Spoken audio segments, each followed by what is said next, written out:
pessoal. Vamos lá. Agora vocês estão escutando? Acho que sim. Agora eu te escuto, Eli.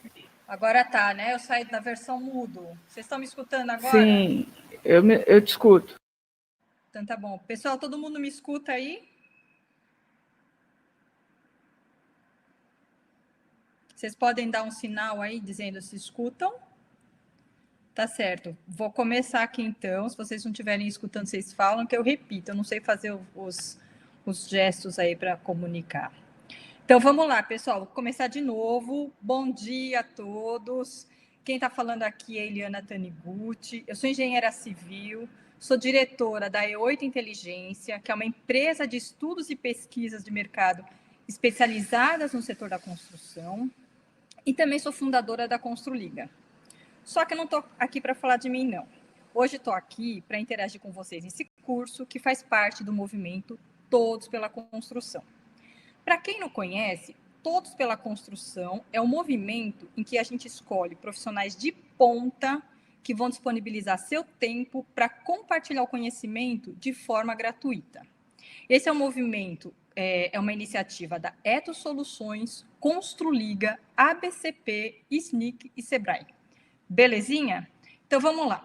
Antes de começar o curso que vocês estão aguardando ansiosamente, eu quero apresentar aqui o nosso instrutor, que é o queridíssimo André Novaes. André vai falar hoje sobre planejamento financeiro pessoal e momentos de incerteza. É um tema bastante adequado para esse momento tão difícil que a gente está passando, né, pessoal? Bom, então, vou falar aqui o currículo dele, e vocês vão ver que, apesar de novo, ele deve ser um hiperativo, gente.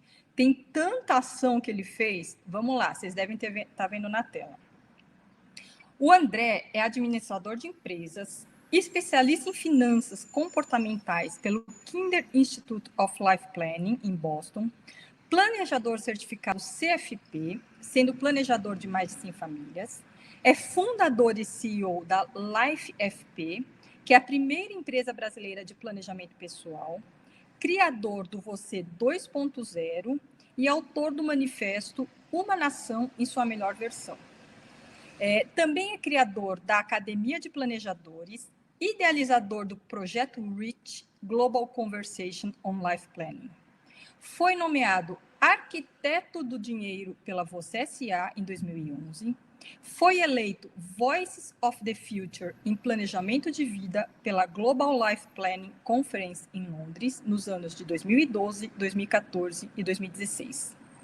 Também, mais recentemente, em 2019, ele foi Keynote Speaker da Back to Why Conference em Birmingham, lá em Inglaterra. E na pessoa física, o André ainda arranja tempo para ser jogador de basquete e cuidar de 2 filhas.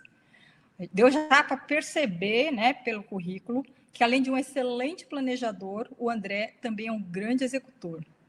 André, antes de mais nada, super agradeço por aceitar o nosso convite.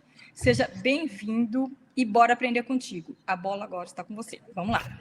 Muito bem, muito obrigado. Muito gentil a apresentação. Agradeço o convite de todos vocês. De tudo que está aí na tela, o mais importante, sem sombra de dúvida, é a última linha. Efetivamente, essa é a minha melhor versão.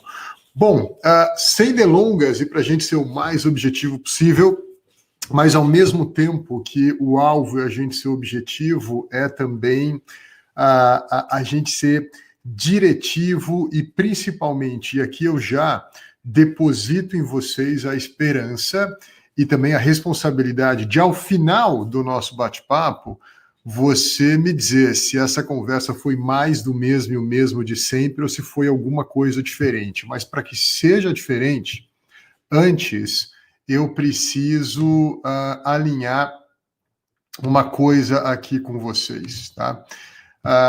Eu quero saber se eu vou poder ser amigo de vocês ou só amiguinho de vocês ao longo dessa nossa conversa. Qual é a diferença entre um amigo e um amiguinho? O amiguinho é aquele que diz o que você quer escutar. Já um amigo é aquele que assume o risco de falar aquilo que precisa ser dito. Então, se você puder, rapidinho aí no chat, dizer se você me autoriza a ser mais amigo ou mais amiguinho, vai me ajudar a tocar aqui de uma maneira mais produtiva. Depois o pessoal ali me disse se o pessoal quer mais amigo ou mais amiguinho. Alguém aqui já disse amigo. De qualquer forma, é a única maneira que eu consigo tocar o barco, então assim será. Segurem-se na cadeira, mas vamos tocar o barco. Olha, a principal mensagem que eu quero compartilhar vai principalmente na direção de que vida é maior do que dinheiro, né? E muitas vezes a gente se ocupa demais, ou na verdade a gente se preocupa demais com o dinheiro porque a gente se ocupa de menos com o que efetivamente eu estou a fim de fazer com a minha vida. E por mais clichê que isso possa parecer, efetivamente momentos como esse, talvez o momento mais grave para a nossa geração, talvez inclusive uma geração anterior, fundamentalmente pós-guerra, Segunda Guerra, esse talvez seja o momento mais desafiador, é também um momento no qual a gente deve estar reavaliando muita coisa na nossa vida como um todo. Não só como a gente tem usado o dinheiro ou como a gente tem sido impactado pelo dinheiro, mas o uso de todos os nossos recursos. Eu, há um tempo, tenho o privilégio de poder olhar o dinheiro efetivamente como um instrumento, não vou nem dizer que é o mais importante deles, mas também não negligencio a relevância dele, mas acima de tudo, o que eu estou a fim de fazer com a minha vida? O que eu estou a fim de fazer com a minha vida? E momentos como esse, que deslocam a gente de uma correria absurda, de todo dia ter que estar atrás de alguma coisa, permite que a gente coloque a vida na frente de todas essas demais coisas e efetivamente, amplamente consiga enxergar, eventualmente, uma rota melhor do que a gente tem que fazer. Tem uma música que eu gosto muito, escrita em 1979, ano que eu nasci, do John Lennon. Ele escreveu essa música para o filho dele, no nascimento do filho dele. Essa música chama Beautiful Boy, e ali tem uma frase que diz que a vida é o que acontece com você enquanto você está fazendo outros planos. A vida é o que acontece com a gente quando a gente está fazendo planejamento financeiro. A vida é o que acontece com a gente quando a gente está totalmente focado em carreira, ou na parte acadêmica, ou muitas vezes em crescer uma empresa. A gente tem que olhar para esse negócio chamado qual é o meu grande projeto de vida e dele determinar todas as demais ações. Então, o nosso convite fundamental é para que você planeje diferente, deixe de se preocupar com o seu dinheiro, passe a se ocupar com o seu plano de vida. Lógico, o dinheiro é importante, mas ele vai tecendo esse caminho todo. Existe aqui uma coleção de coisas que eu poderia estar conversando com vocês, mas eu tive que escolher algumas poucas, e talvez agora eu vá acelerar um pouquinho e tentar ser um pouco profundo em talvez 3 ou 4 temas aqui de dezenas que a gente poderia conversar. Mas eu quero começar com um deles que geralmente é o mais negligenciado de todos e é efetivamente o mais relevante de todos, né? Que é esse troço chamado orçamento. Eu imagino que calculistas, projetistas, engenheiros, vocês são bons em fazer isso. Tenho tido o privilégio de caminhar com alguns, atendendo algumas famílias que, quando a gente os ensina a fazer de uma maneira mais adequada, eles gentilmente dizem, olha, eu achava que eu sabia fazer isso. Um sentimento que muitas vezes emerge é, como será que estaria a minha vida se eu tivesse começado a pensar dessa forma 10 anos atrás? 10 anos atrás. E aqui, quando a gente faz orçamento, geralmente a gente coloca ali, né, nas colunas dos meses, nas linhas os gastos, e aí então a gente fica meio que, né, com o dedo assim cruzado, torcendo para, será que vai sobrar? Será que vai sobrar? E aqui, se eu tivesse que te perguntar, né, quanto você acha que é bom sobrar todos os meses? E as respostas vão na direção de 15%, 20%, 10%. O que eu quero te apresentar aqui é uma equação muito mais fácil do que essa. Tá? Se você pega toda a sua receita, R azul, menos todos os seus pagamentos, esse P em vermelho, o grande barato é quando não sobra nada. E eu sei que talvez alguns de vocês possam estar, yes, eu sempre soube disso, que bom que ele validou a minha realidade. Talvez eu vá te decepcionar. Não é esse o zero que eu me refiro. O meu convite fundamental aqui é para que você enxergue investimento como uma linha do seu orçamento e não como o produto do seu orçamento.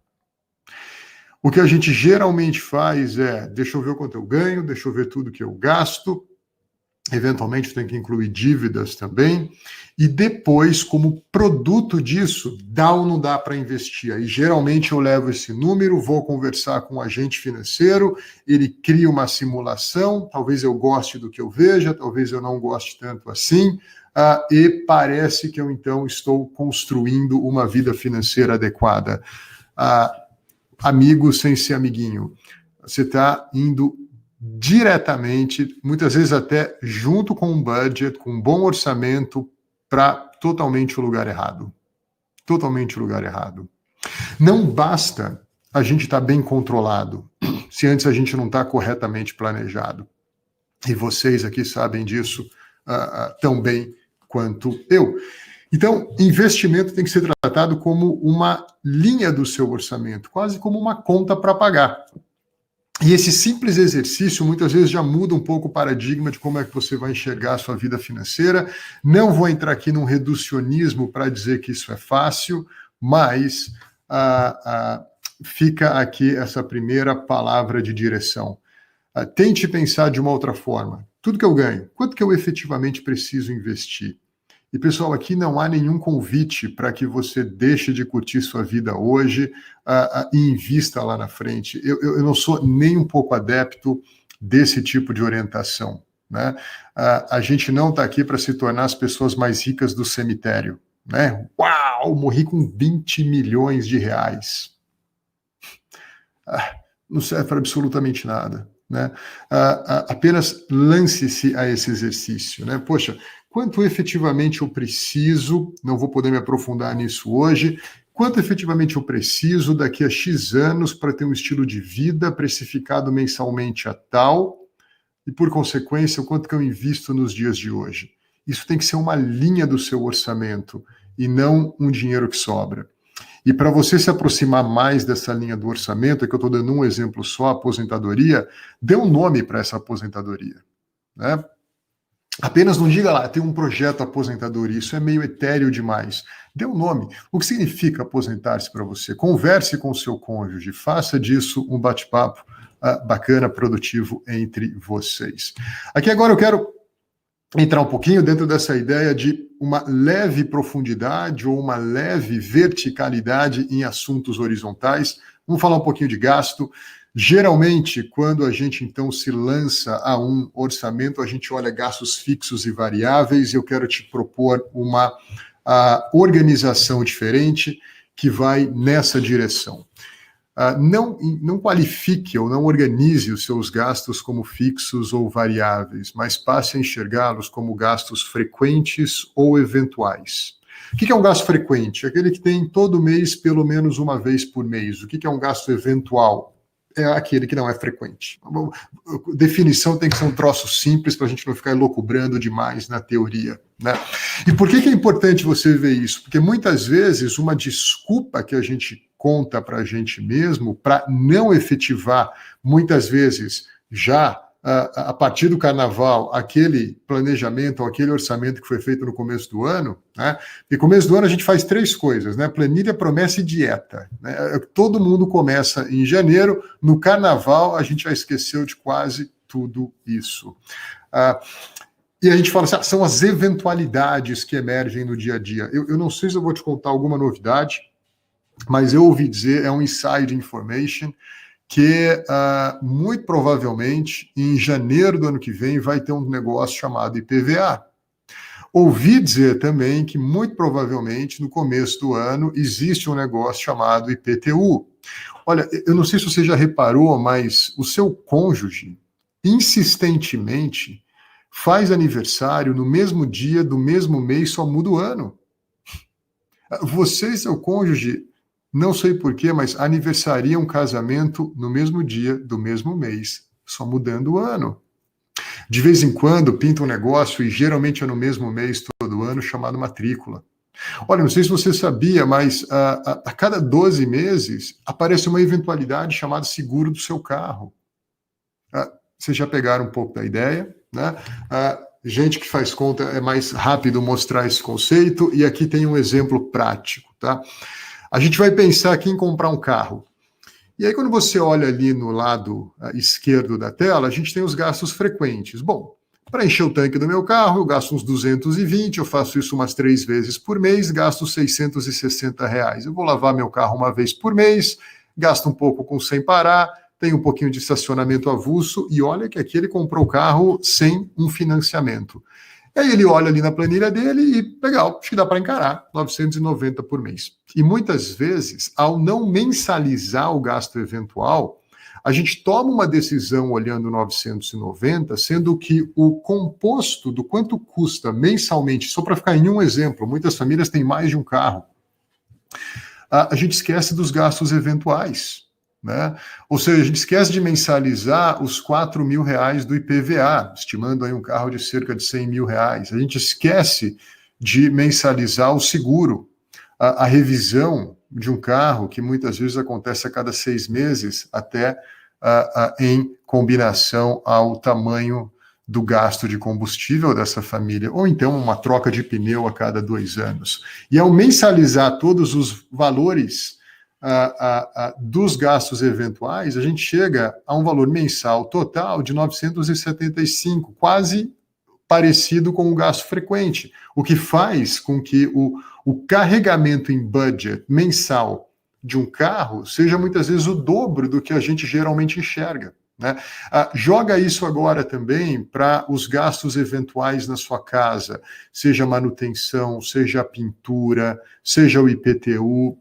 Tenta dar uma olhada como é que isso fica. Para os seus gastos pessoais, no que tange a viagens, no que tange a presentes, se vocês têm filhos pequenos, como eu, né? Pai de 2 meninas, uma de 7, quase 8, outra de 5, é um gasto que, na verdade, nem é mais eventual, virou frequente, pelo menos aqui em casa. Tá? De novo, mais um conceito muito rápido para te apresentar. Seguindo o jogo, vamos falar um pouquinho de investimento. E aqui o principal conceito que eu quero deixar para você é esse. Mais vale o investidor que você é do que o investimento que você faz. E aqui eu falo com o amigo maduro e não como um amiguinho imaturo. Perceba que tipo de pergunta você tem feito nesse exato momento acerca de investimentos. O tipo de pergunta que você tem feito vai te levar para o tipo de resposta que você vai conseguir. E o tipo de pergunta que você deve estar fazendo deve ser: qual o melhor investimento? Como eu rentabilizo mais? Selic foi a 3, Bolsa baixou, tem oportunidade, não tem, mercado imobiliário ou não? E essa é uma pergunta errada que vai te levar para uma resposta equivocada. A pergunta adequada é: que tipo de investidor que eu devo ser? É uma pergunta menos orientada a mais informação e muito mais pautada a melhor formação. Queridos, queridas, eu e você, a gente sabe. No mundo de hoje não falta mais informação acerca do que fazer. E esse excesso de informação parece que tem empurrado a gente a: hey, você precisa fazer alguma coisa. E a gente da informação vai para a ação. E a gente erra um monte. E a gente continua errando um monte. E a gente repete esse ciclo, parece que de maneira inconsciente. O que falta para a gente é mais formação, educação de fato. Porque você há de concordar comigo que muita informação sem formação só gera confusão. Por isso que sempre quando eu recebo um convite para: hey, Será que a gente pode educar de alguma maneira? 40 minutos aqui talvez não vai mudar o dial, mas pelo menos vai provocar um pouquinho para que você depois busque formação e não tanta informação. Geralmente, quando a gente busca essa informação, a pergunta que emerge é: hey, como eu invisto em 2020? Né? Não obstante, se você quiser fazer uma aposta comigo, a gente pode pegar os últimos 10 anos. A capa da revista Exame de dezembro de 2019 foi Como Investir em 2020. Eles não podiam ter errado mais. Né? A capa da Exame de 18 foi Como Investir em 19. Lembrando que 19 não teve pandemia nenhuma. Dá uma olhada na previsão e na realidade. Erraram absurdo. Né? O tipo de erro que esses caras cometem é equivalente a: eu vou construir um prédio de 20 andares, e ele constrói, então, um condomínio horizontal de 2 casas. É nessa magnitude o erro que emerge. E para a gente flertar, tá, timidamente com esse negócio chamado formação, eu quero te ajudar a responder essas 4 perguntas. Será que eu poupo o suficiente? Quando é que eu devo começar? Em quem eu devo confiar? E talvez a reflexão mais relevante: não é arriscado esse negócio todo? Né? E se me confiscarem? Se o Brasil quebrar, para onde vai o meu dinheiro? Vai aí guardando as suas perguntas, porque eu vou acelerar para a gente poder ter um tempo de interação que geralmente é mais legal. Então, primeira pergunta: poupa o suficiente? Senta na cadeira, amigo e não amiguinho. Isso é um dado que a gente coleta em mais de 3.500 famílias que a gente atende individualmente na Life como um todo desde 2007. Tá? O quanto as pessoas acham que devem poupar, não é o quanto elas acham que devem poupar para chegar onde a gente acha que ela deva chegar, é o quanto ela acha que deve poupar para ela chegar onde ela acha que deve chegar. Ou seja, há uma expectativa amplamente equivocada. Porque a realidade mostra que, na verdade, para você chegar onde você quer chegar, não tem nada a ver comigo, você precisa poupar cerca de 3 vezes o que você tem que poupar. E eu vou te dizer aqui, e geralmente isso é impossível, a não ser que você queira abrir mão de qualidade de vida, o que eu, pelo menos como planejador, jamais indicaria. O que a gente talvez tenha que fazer é o quê? Redesenhar essa expectativa, realinhar essa expectativa. E aí, a partir do momento que a expectativa está mais alinhada, você passa a ter mais clareza, da clareza você passa a ter um pouco mais de tranquilidade, paz. Eu não sei se vocês cresceram eventualmente num lar onde os pais tinham conflito por causa do dinheiro, onde muitas vezes marido e mulher têm conflitos por decorrência disso, e grande parte desse conflito emerge de uma expectativa equivocada, de uma falta de diálogo amparado numa expectativa melhor desenhada. Então, isso talvez seja uma realidade sua e eu acredito que vale a pena você investigar isso melhor.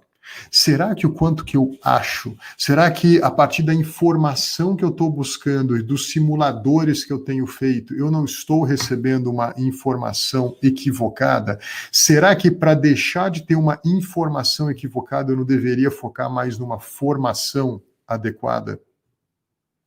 Pensa um pouquinho sobre isso. Ainda, quando eu devo começar? E aqui,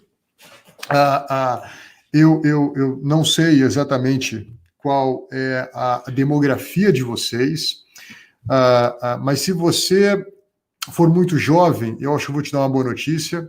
Se você não for assim tão jovem como eu vou te dar uma notícia, mas de qualquer maneira, você deve ter filhos, sobrinhos ou pessoas muito jovens que você ama. E esse é um momento que, se você quiser, tá? Eu imagino que isso aqui vai ser gravado e já tem aqui a minha autorização para poderem usar à vontade, mas se você quiser, nesses próximos 3 minutos, inclusive pegar a sua câmera do celular e filmar o que eu vou te mostrar aqui, para você poder mandar para o teu filho, para os teus sobrinhos, para os filhos dos seus amigos, faça, tá? Porque isso aqui é um tanto quanto interessante. Eu parto do pressuposto, e inclusive ontem estava conversando com o pessoal na GV,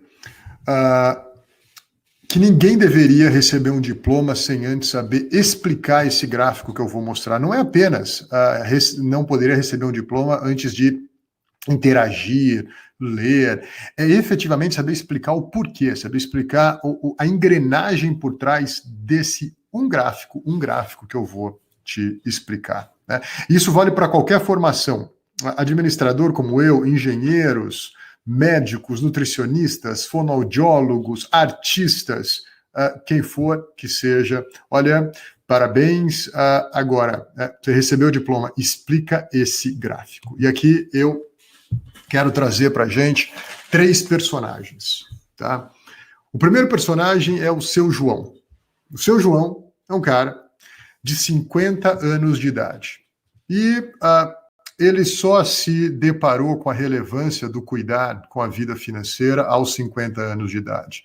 E ali ele começa a poupar R$1.000 por mês. Dos 50, ele fez isso por 20 anos, até os 69, 240 meses em 20 anos, 1.000 por mês, vocês são bons de matemática, 240 mil. Aqui ele investiu a cerca de 6% ao ano. Hoje ele tem um patrimônio total de 664 mil. Melhor do que se Seu João não tivesse feito coisa alguma. Melhor. Agora, eu quero trazer um outro cara, que é o João. O João, acho que vocês já começaram a pegar aqui a brincadeira com o Seu João, o João, né? E depois o Joãozinho. O João, ele falou assim, eu vou começar um pouco antes do que o Seu João. Ele pôde ver o exemplo do Seu João e ele começou 10 anos antes. Ele começou aos 40 anos de idade. Alongou esse investimento também até os 69, portanto, 30 anos, 1.000 por mês. Ele investiu um total de 360, na mesma rentabilidade. Ele chegou em 1.682.000. Eu não vou flertar aqui com o reducionismo que vai na direção de dizer que R$1.000 é pouco dinheiro por mês, tá? É apenas uma conta, ok? Então, somente uma conta. Agora, se o Seu João começou aos 50 e foi até os 69, o João começou aos 40 e foi até os 69, com que idade que o João começou a investir? Vamos ver se vocês são bons de lógica aqui. Com que idade, quem quiser escrever aí no chat, escreva, por favor. Com que idade o João começou a investir? Se o Seu João foi com 50, o João com 40, o João começou com, já sacaram, né? Com 30 anos de idade. Mas aqui tem um negócio interessante, tá? O João começou com 30 né, para ficar no clichê, porque a vida começa aos 40, ele parou de investir aos 39. Parou de investir. Ou seja, ele investiu por 10 anos só, dos 30 aos 39, 1.000 por mês, 10 anos, 120 meses, 120 mil. O que ele fez dos 39 aos 69? Ele deixou o dinheiro rendendo. Sem muita peripécia, sem muita audácia, ele cuidou antes da formação dele como investidor do que, qual o melhor investimento? Não, ele manteve o feijão com arroz. Ele entendeu a dinâmica do juro composto e muito mais ainda do que a dinâmica do juro composto, ele entendeu a perspectiva longa, a relevância de uma visão longa. E eu sei que é difícil a gente falar em visão longa quando parece que toda semana meses da nossa vida, né? Mas, não obstante, eu acho que isso é circunstancial. Então, o que acontece com o João? Ele chegou em 2,1 milhões.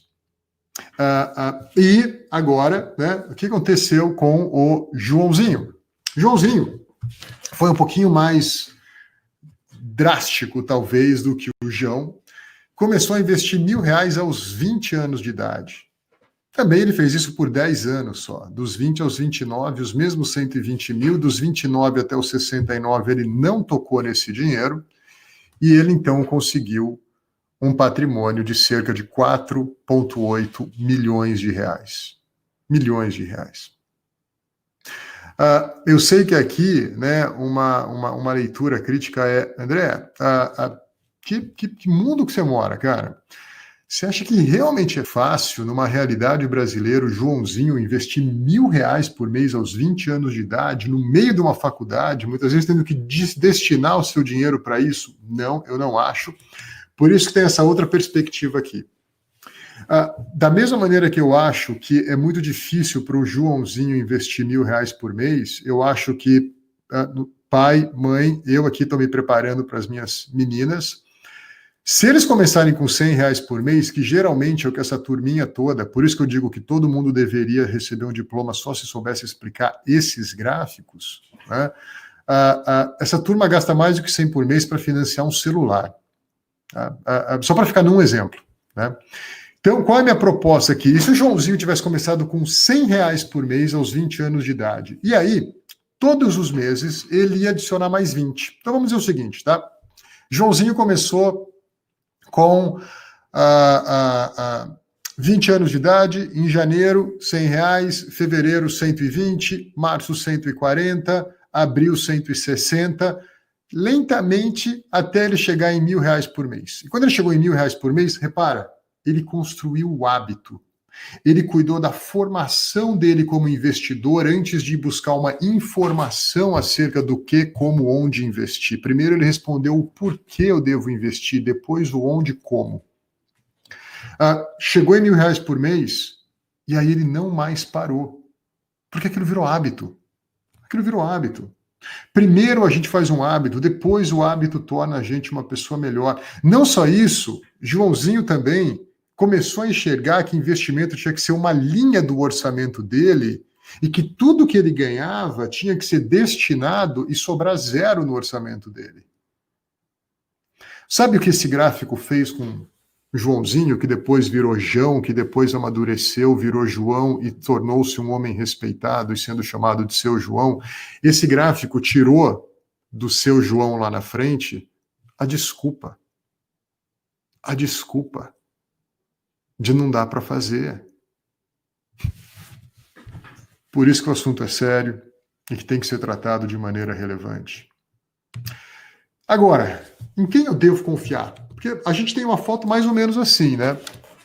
A gente está aqui, de um lado tem o banco, aí criou-se uma narrativa muito forte no nosso país nos últimos 2, 3 anos, a tal da desbancarização, então a gente agora vai para corretora X, esse X não é nenhuma provocação, é apenas um X, né? Em quem a gente deve confiar? E aí a gente recebe informação de tudo quanto é lado, dessa turma toda.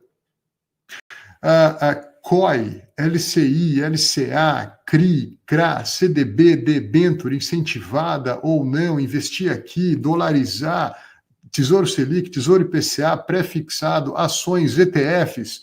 A gente fica louco no meio de tudo isso. E parece que tem um shifting indo para o lado da corretora, sendo que a gente sabe que é basicamente trocar 6 por meia dúzia.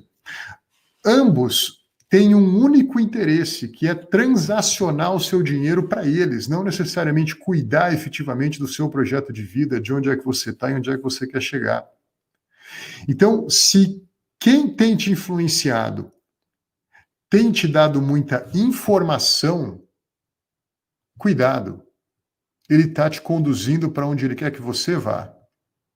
Se quem tem, de alguma maneira, te influenciado, se ocupa com a sua formação, cuidado. Essa pessoa talvez queira efetivamente melhorar a tua qualidade de vida, mas vai ser doloroso no meio do caminho. Porque a formação vai na mesma direção de um amigo e não de um amiguinho. E agora a gente vai chegar na pergunta derradeira e eu começo a concluir aqui, mas não é arriscado esse negócio todo. Vamos dar uma olhada nesse gráfico, a gente tem aqui, e aqui eu vou ser bem rápido, tá? Um pouco de matemática, mas vocês são craques de conta, é o que me disseram. Vocês vão sacar isso aqui rapidinho. Que ação que você prefere comprar? Tá? A ação azul, claro que ela não é uma reta, nem essa ação vermelha tem esse comportamento assim tão linear, mas você prefere comprar uma ação por R$1 e olha só a ação azul, um tempo depois ela está valendo R$1,80, ou você prefere comprar uma ação por R$1 que depois do mesmo tempo ela está valendo R$1? Né? Responda aí internamente. E aqui eu vou te dar o seguinte parâmetro, tá? eu não sei se a ação vai ser azul ou se a ação vai ser vermelha, e você também não sabe. Ou seja, a gente não sabe, a partir ali da compra, se ela vai subir ou se ela vai cair. Tá? Então, isso daqui, a gente está nesse ponto aqui. Tá? A gente não sabe o que vai acontecer. Certo? Agora, você consegue controlar o teu orçamento dentro da dinâmica de que receita menos pagamento é igual a zero? Eu acredito que sim. E aí você determinou, é que eu estou acelerando várias etapas entre o que eu acabei de falar e o você determinou, que você vai investir R$500 por mês em ações, R$500 todos os meses em ações, 500 vezes 12, conta rápida, 6 mil, se a ação está valendo R$1, com 6 mil reais você compra 6 mil ações, ok? 500 por mês vezes 12, 6 mil, o preço médio da ação naquele ano foi R$1, você hoje tem na sua carteira 6 mil ações. Ano que vem, a ação vai subir azul ou vai cair vermelha? A resposta correta, não sei. Eu também não. Eu acho que ninguém sabe, mas vai ter um monte de gente tentando te dizer que sabe. Tá? Porém, você controla o teu orçamento, você não controla o mercado. Quanto é que você vai investir o ano que vem, todos os meses, em ações, no contexto de um orçamento sobra zero? R$500 por mês. Se a ação subir, com os mesmos 6 mil reais no ano, 500 vezes 12, você vai comprar mais ou menos ações. Mas se você vai para a feira com o mesmo dinheiro, subir o preço do tomate, você vai trazer menos tomates para casa. A mesma coisa vale na feira chamada Bolsa de Valores. Tá? Você vai trazer menos na medida que o preço sobe, na medida que o preço do produto cai, você vai trazer cada vez mais. Então, esse é o paradigma fundamental que deve ser renovado, revitalizado no que tange a sua carteira de ações. Não importa o valor financeiro da sua carteira, o que importa é a quantidade de ativos. O que você tem que carregar ao longo da vida é uma grande quantidade de ativos. Não tão importante o valor daquele ativo. Claro que se o valor for para zero, dançou, perdeu tudo. Aí existem outras estratégias para o valor não ir a zero. Aqui a gente não vai ter tempo de abordá-las. Mas olha só o que aconteceu aqui nesses 10 anos. Tá? Esse gráfico representa 10 anos. Começo com 6, somo todas as ações que eu tenho. Bom, primeiro, em 10 anos, se eu investir R$500 por mês, 6 mil por ano, em 10 anos, 60 mil reais. Quantas ações eu tenho? Se puder colocar a minha imagem lá em cima. Quantas ações eu tenho na ação azul? Eu tenho 48.778 ações, é só somar esse estoque todo.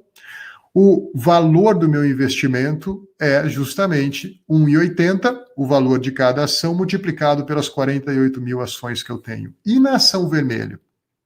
Que ao longo de 10 anos ela não se valorizou um único centavo. Eu investi os mesmos 60 mil reais e eu praticamente dobrei o meu capital. Ok?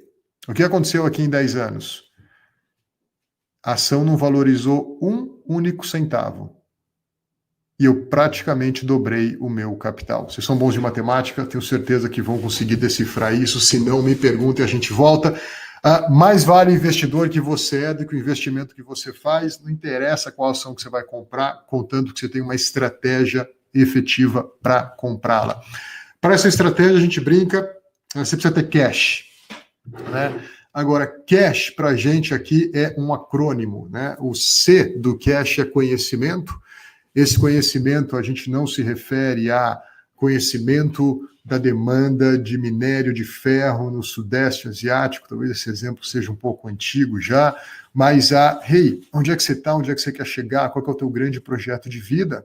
Agora, não basta ter conhecimento e tornar-se um monge em cima da montanha, você tem que agir. Pessoal, no mundo de hoje não falta informação. O que falta é atitude, mas uma atitude amparada na sua formação. Tem que ter conhecimento, mas tem que ter atitude. Agora, o povo brasileiro, no geral, não é ruim de atitude. Né? É igual mais ou menos essa aula nossa aqui. Você pode falar assim, olha, tem coisas ali relevantes que o André falou. Né? Se a gente tivesse aqui mais tempo, você ia sair com a sensação de, uau, eu vou começar a implementar isso já na segunda-feira. Deixa só passar esse final de semana do Dia das Mães, que segunda-feira, eu e meu cônjuge, a gente vai ter um papo sério sobre esse negócio. E aí chega quarta-feira da semana que vem, sexta-feira da semana que vem, final de maio, tudo isso já é diluído. Porque falta para a gente dar sequenciamento. Esse é o S do cash que a gente tem que ter. É necessário ter sequência para as coisas que a gente inicia. E se você tem conhecimento, se você age, se você sequencia na atitude determinada, isso vira um saudável H de hábito, H de hábito. Para isso, o nosso convite fundamental é, e aqui realmente eu concluo, que a gente tem que ter a educação financeira. Se a gente para pensar, né, eu aqui como pai, estou aqui no meio dessa educação acadêmica para as minhas meninas, um tempo que geralmente leva cerca de 12 anos e custa um bom dinheiro, né? E a gente investe tanto em educação acadêmica para que os nossos filhos possam, naturalmente, né, tem toda uma parte lúdica, relevante, formação, caráter, dialética, ética, lógica, moral, mas a gente também quer que os nossos filhos acessem uma formação profissional de qualidade. E ali eles vão ficar por mais 4, 5, 6 anos e mais um caminhão de dinheiro para isso. Para quê? Para que eles, consigam se independer, tenham sua própria vida financeira.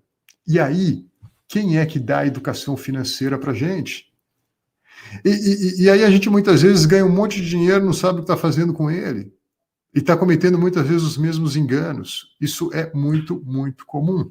Tá? Por isso que a gente gosta de dizer que a gente paga para ter educação acadêmica, a gente paga para ter educação profissional, a gente faz MBA, a gente faz um mestrado, a gente faz uma extensão, mas muitas vezes a gente paga por não ter educação financeira e a gente paga isso pela vida toda. Só que a gente paga por não ter pela vida toda. E eu acho que é uma coisa que a gente tem que mudar. E quando a gente fala em educação financeira, o nosso convite central é: qual é o teu grande projeto de vida? Não faça um planejamento financeiro sem antes você ter uma conversa madura, diretiva, objetiva com o teu projeto de vida.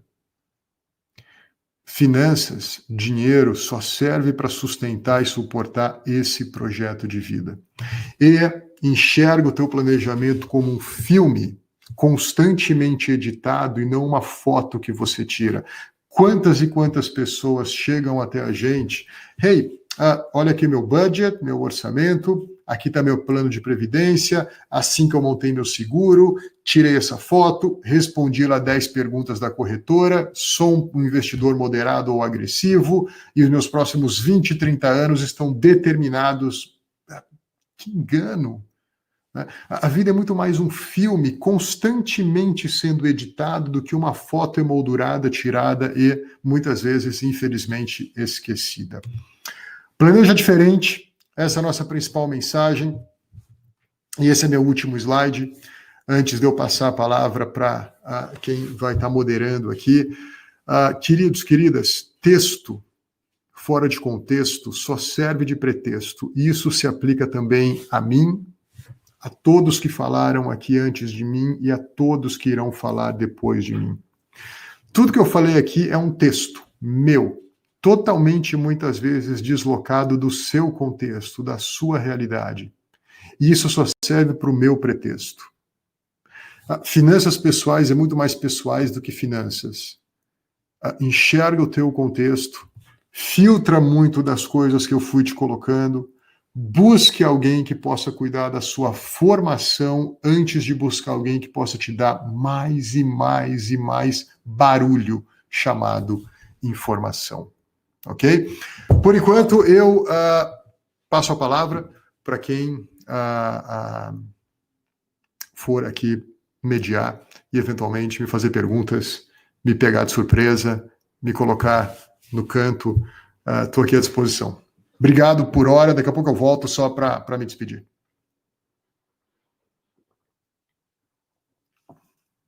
Oi, pessoal. André, muito obrigada pela sua aula magna aqui.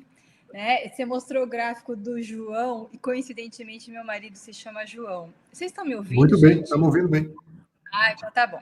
Então, assim, e aí eu fiquei olhando, eu falei, gente, eu espero que eu esteja casada, não com o Joãozinho, mas que seja o John. que é uma pessoa que investiu tanto que a escala ficou alta e nem aparece nesse Investiu em gráfico. dólar até, né? Antes da pandemia, né? Antes da pandemia. Eu espero que seja o John aí. Eu vou mostrar para ele esse vídeo aí que está sendo gravado. Legal. Então é o seguinte: o Walter Frigieri, ele é um grande estrategista. Então ele sempre olha para o futuro e aí ele está fazendo uma pergunta para você aqui. O mundo dos 6% ao ano parece que pertence ao passado, que é essa coisa da poupança e tal. Como é que você enxerga a perspectiva de investimento de longo prazo no Brasil? Walter, essa é uma pergunta muito legal e, na verdade, o mundo dos 6% ao ano ainda é amplamente acessível para todos nós. E o instrumento dessa acessibilidade se dá pelo nome, por exemplo, de uma Tesouro IPCA+, que está vencendo em 2035 ou 45. Porque a remuneração intrínseca desse título, e que é papo de nerd, tá? É de 6% ao ano mais a inflação. O cupom que você olha hoje ali no site do Tesouro Direto determina apenas o quanto você paga para comprar essa rentabilidade que é intrínseca de 6% ao ano acima da inflação. Por isso que o 6% ao ano só faz sentido, inclusive, se for acima da inflação. Né? Porque não adianta nada eu ganhar 15% ao ano no meu investimento com uma inflação de 12%. A conta não é efetivamente uma aritmética simples, né? 15 menos 12, 3, mas se aproxima muito se a gente for olhar um ano só. Agora, essa realidade, Walter, ainda é bastante acessível. Não obstante, tá? Com a queda dos juros e o deslocamento de uma situação pandêmica, isso naturalmente estimula bastante o mercado de capitais, o que também permite a ele, claro, numa estratégia de alocação, a gente não falou nem um milésimo de segundo sobre isso aqui, você mirar para uma rentabilidade um pouco maior.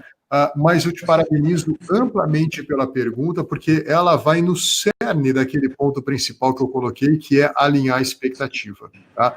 Aquele tal do 1% ao mês, eu acho que esteja realmente bastante distante de uma realidade atual, o que implica ainda mais um cuidado ainda maior para uma expectativa bem desenhada. Walter, para não te deixar sem resposta, entra no site do Tesouro Direto, dá uma olhada ali numa opção chamada Preços e Taxas, ali você vai ter a Tesouro Selic 2025, aperta no botão chamado Simular, e ali dentro da simulação você vai ver que você vai conseguir uma rentabilidade líquida superior a 6% ao ano, que você pode comprar isso desde já. Tá certo. E assim, o Walter fez mais uma pergunta, eu vou emendar, porque para ficar com a mesma pessoa, depois tem a outra pergunta do Marcelo, mas ele está te desafiando com uma pergunta difícil, ele adora provocar pelo jeito aqui. Ele falou que hoje tem muitas alternativas interessantes. Então, tem uma diferença. Então, ele está perguntando qual é a diferença de serviços entre banco, alternativa 1, 2, XP, 3, empíricos e 4, o que você faz? Boa, boa. Olha, a primeira, a gente pode colocar Banco XP no mesmo departamento, eles são farmacêuticos, tá? Eles estão atrás do balcão de farmácia vendendo remédio. E eles só vão ganhar dinheiro de forma transacional.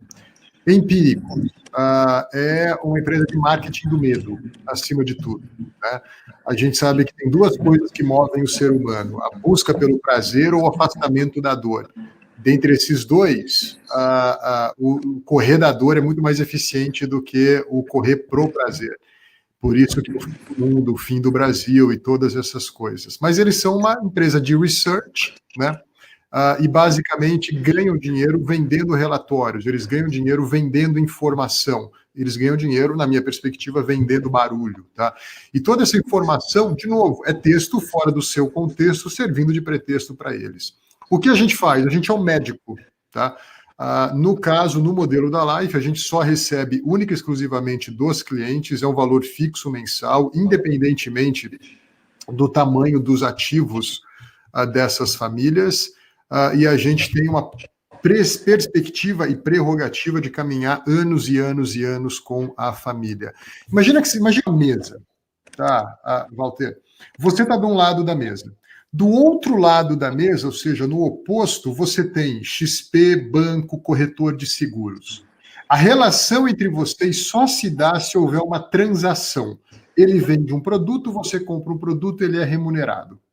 Nas laterais da mesa, Walter, tem, por exemplo, um cara da Empíricos, tem um advogado, tem um contador, tem, de repente, um conselheiro seu. Essa é a tua equipe consultiva, tá? Que vai te inundar de informação para você tomar uma decisão.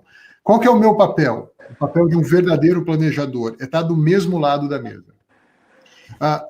Escutando o que todo mundo está falando, depois eles vão sair dessa mesa de conselho, que é o teu conselho, e a gente vai trocar uma figurinha.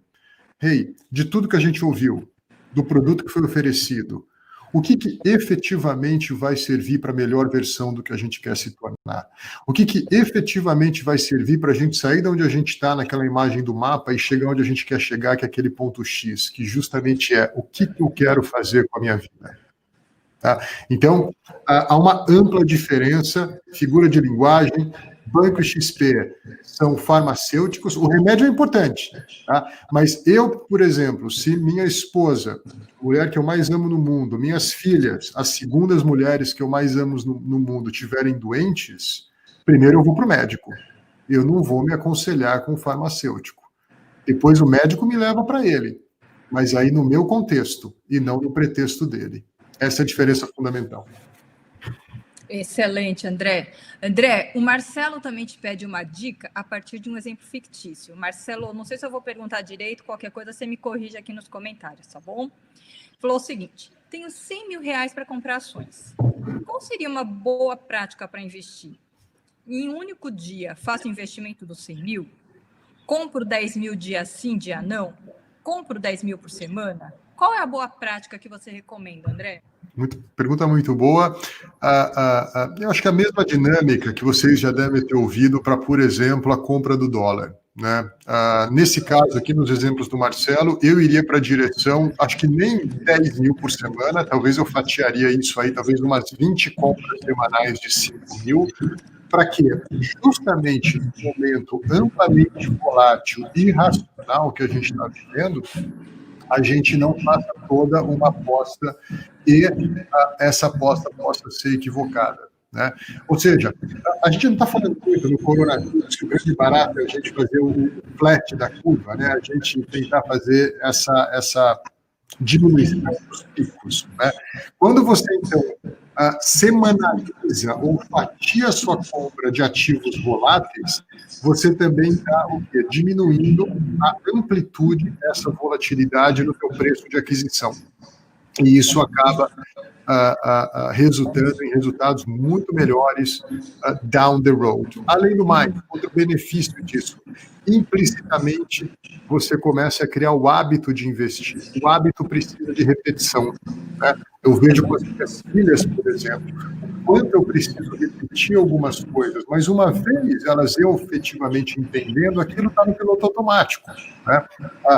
Para concluir, Marcelo, eu não lembro, acho que você também não lembra, mas minha mãe me dizia que eu era um terror, por exemplo, para escovar os dentes. Né? E que ela tinha que insistir.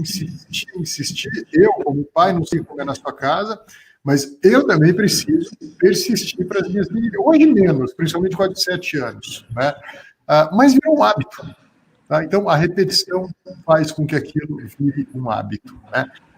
E para ficar na linguagem aqui, Marcelo, escovar o dente eu também aprendi que não adianta, tá? Você não escovar de segunda a sexta e daí no sábado escovar 14 vezes. Tá? Não adianta. Tem que fazer um pouquinho por dia. No que tange a investimento volátil, faça um pouquinho por semana.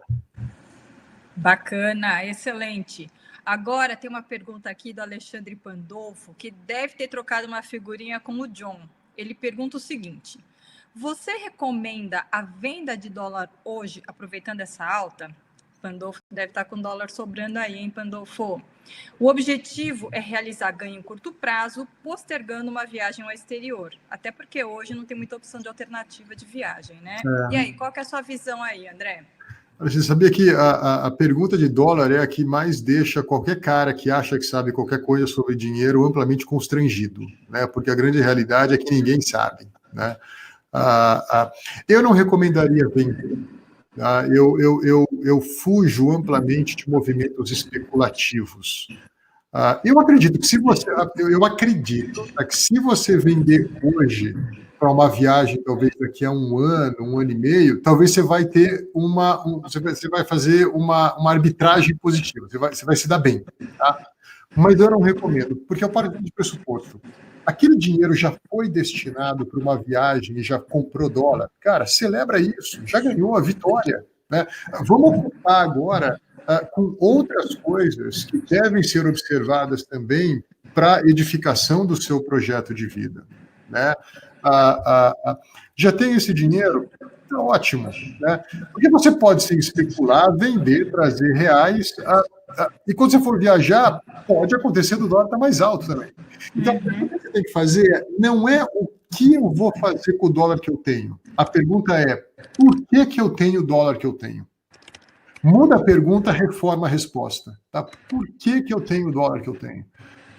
E se é para viagem e ela vai acontecer, conselho, tá? Eu não faria, eu não venderia. Uhum. E para compra do dólar, você recomenda ir comprando aos poucos?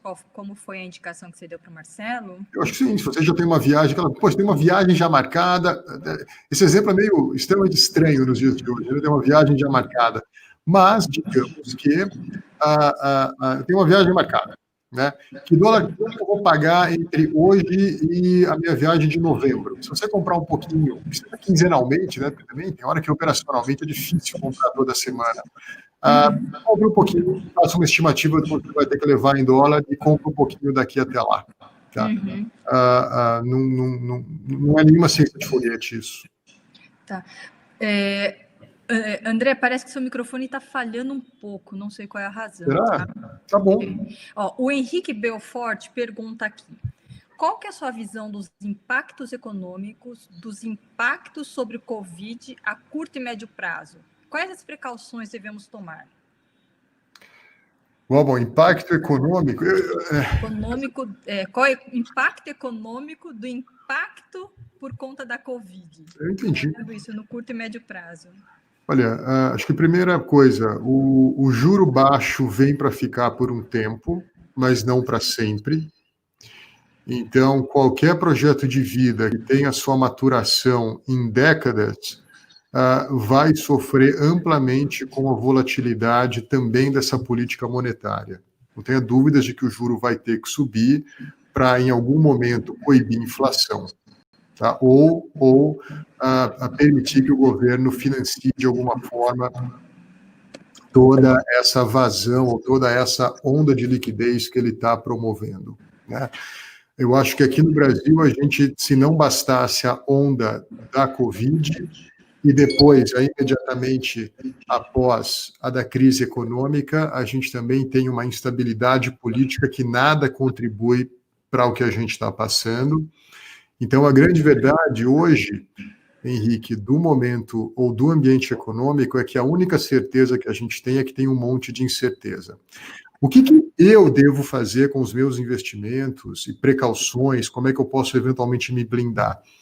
Só existe uma fórmula, tá? E essa fórmula efetivamente acontece, que é você fazer um balanceamento da sua carteira de investimentos entre ativos líquidos e ativos voláteis, tá? Isso efetivamente não é um negócio complexo de ser feito, tem muita literatura na internet sobre isso para você buscar balanceamento de carteira entre liquidez e volatilidade. É uma conta que vai te permitir comprar liquidez barata e, se você seguir a teoria, vender liquidez na alta, mas não mais uma alta de acordo com o mercado, mas também de acordo com o teu projeto de vida, por consequência do teu planejamento financeiro. Também para não te deixar sem um norte minimamente estabelecido. Estude como é que funcionam as tesouros IPCA+, no Tesouro Direto. Esses títulos são tremendos, e se você for simular, no simulador do Tesouro Direto, você pode mudar parâmetros. O grande risco de um investimento no longo prazo, Henrique, pessoal, são dois. Risco de crédito, você perder aquilo de acordo com quem tem que te pagar de volta. Eu acho que, se tratando de Brasil, Tesouro Direto, risco soberano é o menor deles. Não estou dizendo que é inexistente, não há risco inexistente, mas é o menor deles. Outro risco, inflação. Inflação corrói dinheiro. O Tesouro IPCA te remunera acima da inflação. No Tesouro Direto, no simulador, alterando parâmetros, joga, por exemplo, uma inflação a 8%, mais do que o dobro do que está. Você vai ver que você vai ter ainda mais dinheiro ao redear, ao proteger o teu investimento de longo prazo numa Tesouro IPCA+. Esse tipo de informação você dificilmente vai receber de banco ou de corretora. Por quê? Pelo simples fato de que o Tesouro Direto é taxa zero. Ótima dica, André. Pessoal, infelizmente o nosso tempo está acabando. Vou colocar aqui uma última questão. Você, André, você tem dificuldade de convencer as pessoas a terem uma coerência entre o planejamento e a prática? Que isso é um desafio constante, né? Sim, por isso que a mudança de hábito é um processo e não é um evento. Tá? Por isso que a gente, desde a fundação, por exemplo, da empresa e hoje das empresas, sempre observa como é que a gente pode acompanhar as pessoas num processo de mudança e não apenas apontar as pessoas para um processo de mudança. Né? O acompanhamento é mais relevante do que a direção, porque existe sim os relapsos, existe... O processo de mudança não é uma linha reta, muitas vezes é uma espiral. Você vai voltando e você vai voltando. Agora, acompanhado de alguém, isso se torna muito mais fácil. Né? Com certeza. Então, basicamente, essa é a luta ou a distinção entre teoria e prática. Como é que você aproxima a teoria da prática? Tendo um acompanhamento. Isso eu aprendi, eu tive aula com um cara chamado William Moore, eu fiz os cursinhos lá nos Estados Unidos, e ele tem a figura do balcony guy, que ele chama, o cara do balcão. Né? Principalmente no que tange a um casamento, né, marido e mulher, é importante, às vezes, ter uma terceira pessoa também no contexto da família, porque geralmente conversas de dinheiro apontam para quem está certo, quem está errado, e o casal esquece de conversar acerca do que é certo e o que é errado.